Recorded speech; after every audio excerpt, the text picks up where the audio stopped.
Assalamualaikum warahmatullahi wabarakatuh. Perkenalkan, nama saya Ayuni Ramadhani dari Prodi Akuntansi Sektor Publik kelas 2A. Pada video ini saya akan menjelaskan jawaban ujian tengah semester mata kuliah Pengelolaan Keuangan Negara dan Daerah yang diampu oleh Bapak Freddy Handoko. Baik, langsung saja saya masuk ke soal nomor pertama. Pertama, pengertian keuangan negara menurut Undang-Undang 17 tahun 2003. Menurut Undang-Undang Nomor 17 Tahun 2003, keuangan negara adalah semua hak dan kewajiban negara yang dapat dinilai dengan uang, serta segala sesuatu, baik berupa uang maupun barang, yang dapat dijadikan milik negara. Artinya, seluruh kegiatan yang berkaitan dengan pemasukan, pengeluaran, maupun aset negara termasuk dalam keuangan negara. Nomor 2A. Objek keuangan negara. Objek keuangan negara adalah segala sesuatu yang berhubungan dengan hak dan kewajiban negara yang dapat dinilai dengan uang. Contohnya seperti pajak, APBN, utang negara, dan aset milik negara. Nomor 2B. Subjek keuangan negara. Subjek keuangan negara adalah pihak-pihak yang memiliki wewenang dalam mengelola keuangan negara. Contohnya yaitu Presiden, Menteri Keuangan, Kementerian atau lembaga, dan pemerintah daerah.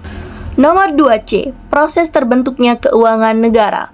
Proses terbentuknya keuangan negara dimulai dari perencanaan anggaran, kemudian penyusunan dan penetapan APBN, pelaksanaan anggaran, pengawasan, hingga pertanggungjawaban.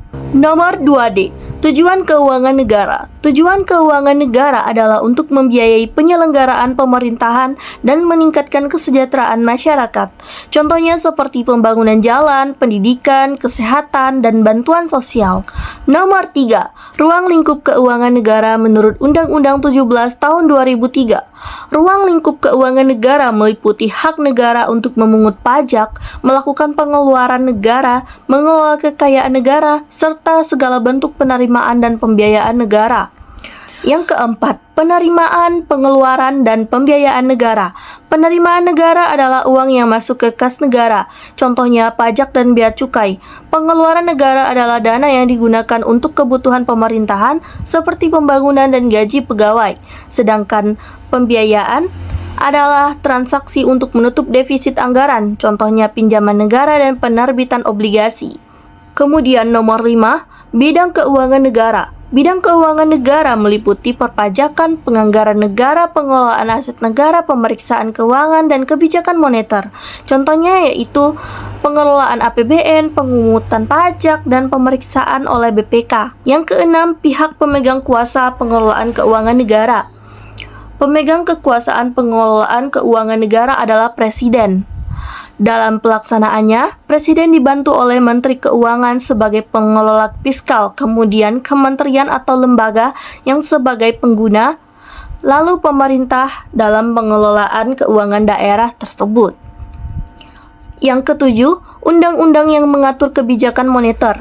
Kebijakan moneter diatur dalam Undang-Undang Nomor 23 Tahun 1999 tentang Bank Indonesia, yang kemudian diubah menjadi Undang-Undang Nomor 3 Tahun 2004. Tujuan kebijakan moneter yaitu menjaga kestabilan nilai rupiah. Yang kedelapan, hubungan subjek pengelola keuangan negara. Hubungan subjek pengelola keuangan negara dimulai dari Presiden sebagai pemegang kekuasaan tertinggi, kemudian Menteri Keuangan sebagai pengelola fiskal, lalu kementerian atau lembaga sebagai pengguna anggaran, dan pengawasannya dilakukan oleh BPK. Yang kesembilan, paradigma baru pengelolaan keuangan negara. Paradigma baru dalam pengelolaan keuangan negara menekankan transparansi, akuntabilitas, efisiensi, dan pengelolaan berbasis kinerja. Artinya, penggunaan uang negara harus dilakukan secara terbuka, dapat dipertanggungjawabkan, dan memberikan manfaat bagi masyarakat. Baik, demikian penjelasan saya mengenai soal ujian tengah semester mata kuliah Pengelolaan Keuangan Negara dan Daerah. Mohon maaf apabila terjadi kekurangan dalam penyampaian saya. Terima kasih. Wassalamualaikum warahmatullahi wabarakatuh.